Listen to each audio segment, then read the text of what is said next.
Hello everyone, welcome to a brand new episode of क्या चल रहा है। लास्ट एपिसोड और इस एपिसोड के दरमियान काफी डिस्टेंस आ गया, काफी टाइम लग गया, क्योंकि लास्ट एपिसोड आपको पता है पाकिस्तान वर्सेस इंडिया के ऊपर थी, जो चैंपियंस ट्रॉफी की हमारी जलालत थी उसके ऊपर थी। उस ट्रॉमा से निकलने में थोड़ा टाइम लग गया भाई, और फिर मैं ये भी सोचने लग गया कि मैं क्यों ही अपने आप को अजियत दे रहा हूँ और किस किस तरह से अजियत दे रहा हूँ। तो आपको भी बताता चलूं भाई, पाकिस्तान क्रिकेट टीम की अजियत एक तरफ, उसके बाद अगर हम लोकल में भी आ जाए, पीएसएल में आ जाए, तो मैं किसको सपोर्ट करता हूँ? कराची किंग्स को, क्योंकि कराची के हैं हम और कराची किंग्स की परफॉर्मेंस का हम सबको पता है। पाकिस्तान क्रिकेट टीम से ज्यादा अजियत देने लग गए वो लोग। फिफ्थ, सिक्स्थ, गलती से फोर्थ आ जाए तो प्लेऑफ्स में जलील होते हैं, और एक ही दफा जीते थे हम। वो जीतना कैसा हुआ कि दुनिया ही बंद होगी कोविड के चक्कर में। और यही नहीं, बाकी लीग्स भी अगर मैं देखूं तो कौन सी लीग्स बिग बैश में क्या पसंद आता है? Melbourne stars. मेलबर्न स्टार्स क्यों? क्योंकि वो एक आध पाकिस्तानी प्लेयर का कोटा रखते हैं, वो भी आज तक बिग बैश जीती। और आईपीएल भी देखो तो उसमें कौन सी टीम को सपोर्ट करता हूँ? किंग्स 11 पंजाब। किंग्स 11 पंजाब क्यों? क्योंकि प्रीति जिंटा की ओनर है, मेरा चाइल्डहुड क्रश है, और अभी तक वो जवान है, और अब तो मैं भी चाइल्ड नहीं रहा, तो जाहिर बात है उनको सपोर्ट करना पड़ेगा। लेकिन किंग्स 11 पंजाब भी अभी तक आईपीएल नहीं जीती, वो भी अजियत देती जा रही है। ये तो हो गई क्रिकेट की बात।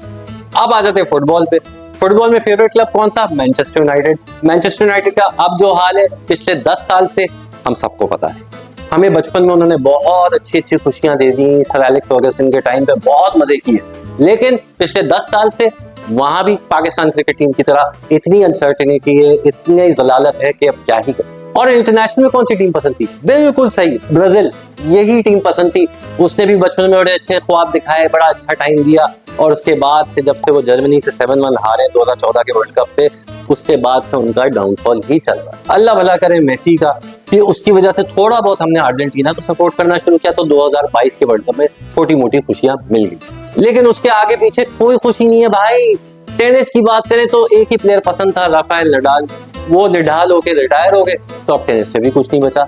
इन सारी अजियत के बाद एक चीज है जिसने मुझे मायूस नहीं किया इन रिसेंट इयर्स, वो है WWE।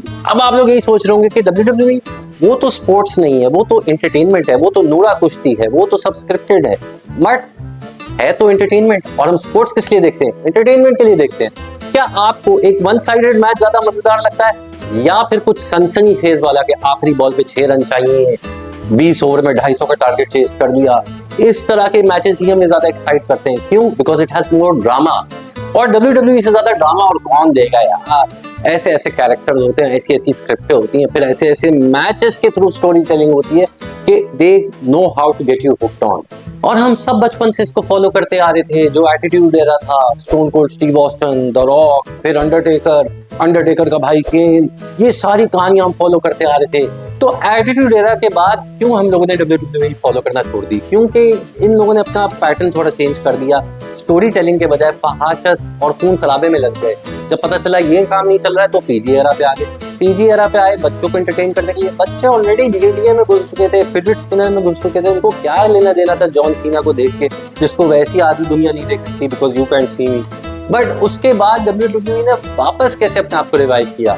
2-3 उन्होंने बड़ी कमाल की चीज। सबसे पहले उन्होंने रखा अपना WWE नेटवर्क। WWE नेटवर्क उनका अपना चैनल था, जहां हम जैसे धत्ती फैंस के लिए डॉक्यूमेंट्रीज, बिहाइंड द सीन, ये सारे मामला चल रहे थे। फिर उन्होंने अपना YouTube चैनल जो लॉन्च किया, उसमें उन्होंने डाल दी हाइलाइट्स।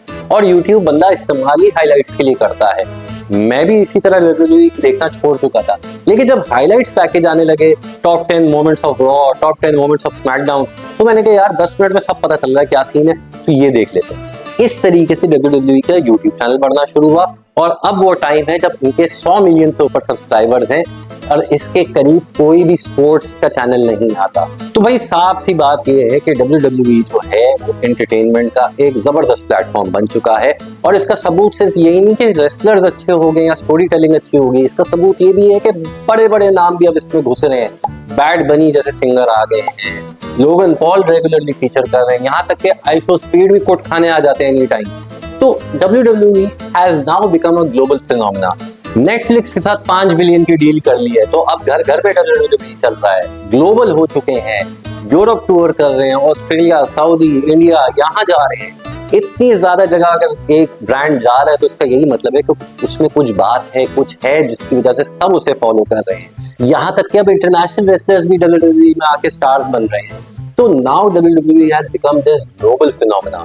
तो इसीलिए मैं भी WWE फॉलो करता हूँ, क्योंकि भाई एंटरटेनमेंट में ये एक नंबर चीज है। हर हफ्ते आता है 2 बार रॉ, स्मैकडाउन, फिर बड़े बड़े इवेंट्स भी आते हैं और उसमें भी आप एंजॉय करते हैं। और अगर आपका ज्यादा टाइम नहीं है तो आप यूट्यूब पे बैठ के हाईलाइट्स देख लो, सब पता चल जाएगा। और आपको सिंपल सा एग्जांपल दूंगा, हम सब सोप ड्रामे देखते थे क्योंकि सास भी कभी बहू की, कहानी घर घर की, तो ये भी बिल्कुल वैसा ही है। इसमें भी एक सिलसिला चलता आ रहा होता है, कोई भी मरा हुआ रेस्टर वापस जिंदा होके आ जाता है, बिला वजह की बातों पे फड्डे हो जाते हैं, फड्डे होके सॉल्व हो जाते हैं, कब नेगेटिव कैरेक्टर पॉजिटिव हो गया, कब पॉजिटिव नेगेटिव हो गया। ये सारे इंग्रेडिएंट्स जो है ना, ये सब WWE में मौजूद है। आपको माइंडलेस एंटरटेनमेंट चाहिए या आपको अच्छी स्टोरी टेलिंग चाहिए, दोनों चीजें आपको WWE देगा। तो इसीलिए मैं कहूंगा कि आप भी मेरी तरह इसके धत्ती बन जाओ।